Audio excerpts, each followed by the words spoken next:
খুলি বলে। বুড়িমা চিনতে পারি নাই রে, ইনি আল্লাহর ওলি গৌসুলে আজম আব্দুল কাদের জিলানী। আল্লাহর ওলিদের দিলগুলো বড় নরম ছিল গো। ও বুড়িমা গো, এত রাইতে কি দুঃখে আপনি কাঁদতেছেন বলেন? আব্দুল কাদের জিলানীকে বুড়িমা চিনতে পারে নাই। কইছে বেটা রে, আমার দুঃখ আমার যাতনা তোমাকে খুলি বললে আমার মনের আশা তুই পূরণ করতে পারবি না। আল্লাহর ওলি বলছে মা, মা তুমি যে দুঃখে দোয়া করতেছো, আল্লাহর কাছে কাঁদতেছো, মা রে আল্লাহ তোমার দোয়া কবুল না করতেও পারে। মা মা আমাকে খুলি বলো মা, আমি তোমার পক্ষ হয়ে আল্লাহর দরবারে দোয়া করবো। যখন সুবহানাল্লাহ। তখন বুড়িমা বললেন, ওগো বেটা, আমার একটা সন্তান ছিল, একটা বেটা আল্লাহ দিয়েছে। বেটাটা আমাকে তো আদর সম্মান করেছে, আমার সম্মান দিয়ে চলছে। বেটা বড় হয়েছিল, বিয়ের লাই হয়েছিল। আমি মনের মতো পাত্রী পছন্দ করেছি, আমার সন্তানকে বিয়ে করার জন্য আমি আদেশ করেছিলাম। সেই বেটা বিয়ে করতে যায়, এই নদীর উপর দিয়ে যখন নদী পার হয়ে ওই দিকে চলে যায়, যাবার কালে ভালো ভালো গেছিল। বিয়ে করা ফিরার পথে এই নদীর মাঝখানে যখন আসছিল, ঝড় তুফানে নৌকা ডুবিয়া, নাও ডুবিয়া আমার বেটাটা মারা গেছে। বেটা বাড়ি যেতে পারেনি। আমি ওদিন তাই পাগল, আমার একটা বেটা আল্লাহ কেন নিল আমারে। যেদিন তোমার মেয়েদের টেরি লাশ চলে যায়, ওদিন আমি শিয়ালদহ স্টেশনে উত্তরবঙ্গ পেপার পড়তেছি।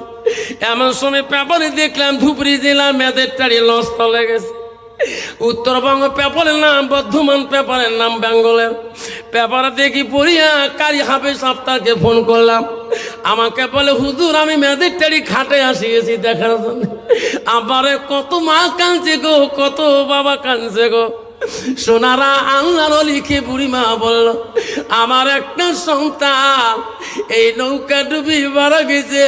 আমি একাই, আমি বাড়িতে ঘুমাইতে পারি না বাপ। আমার সন্তানকে না দেখলে আমি পাগল হয়ে গেছি। আমি কতদিন কান্দি বাড়িতে, আজকে আর থাকতে পারলাম না।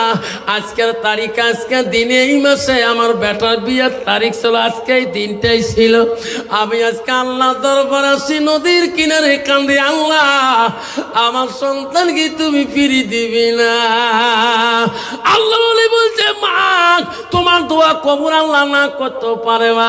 মা আপনি চুপ হয়ে যান মা, তোমার সন্তানের জন্য আমি আব্দুল কাদের জিলানী আল্লাহর কাছে আমি একটু দোয়া করব। আল্লাহর ওলি আব্দুল কাদের জিলানী হাত তুলি বলল, মাওলা রে রহমান তুমি বড় দয়ালু। আল্লাহ এই বুড়িবার চোখের পানি আমি সহ্য করতে পারি না। আল্লাহ আমি আব্দুল কাদের জিলানী বলে, আল্লাহ বুড়িমার মনে দুঃখ তুমি ঘুষিয়া দাও।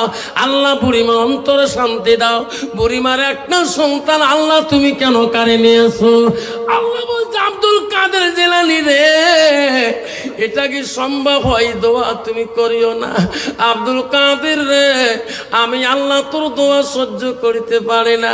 আব্দুল কাদের জানো না ওই বুড়িমার সন্তান কতদিন হলো মারা যাবার? ওই নদীতে পড়িয়ে মা জন্তু সবকে শেষ করে দিয়েছে। ওনারা পায়খানা করে দিয়ে মাটির সাথে তার সন্তান মিশিয়ে আছে, তাকে ফিরে দেওয়া যায়?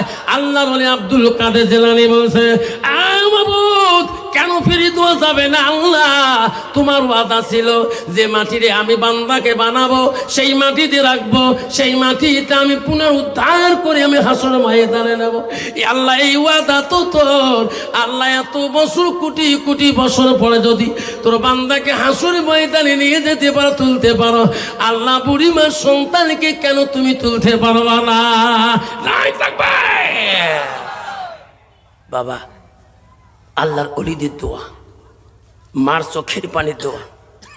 সোনারা আল্লাহ রসুল বলছি, বুখারী শরীফে আছে, আলিমিহি ইয়ানতাবাহু বিহি শাইয়ান, নিজে এলেম শিখে অপরকে শিক্ষা দাও।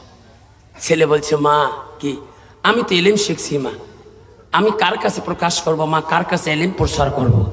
মা বলছে বাবা তুমি যাবো কোথায় এলেম প্রচার করতে? কইছে মা আমি একটু মদিনায় চলিয়ে যাই। মদিনায় কেন? মা আমি এলেম প্রচার করব। কেমন করে প্রচার করবি বাবা?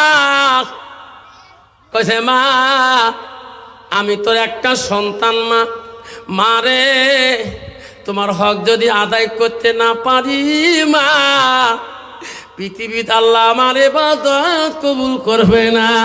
মা তুমি আমাকে আলেম বানাইছো মা, মা আমি মদিনায় যাই, মদিনায় কি করব বাবা? ও মা মদিনার মধ্যে ইলমগুলো আমি প্রচার করবো কেমন করি? মারে মদিনার যত হাজি যায় মা হজ করতে, মা সবার এলেম থাকে না মা, মা তাদের উটগুলা কুরবানি করে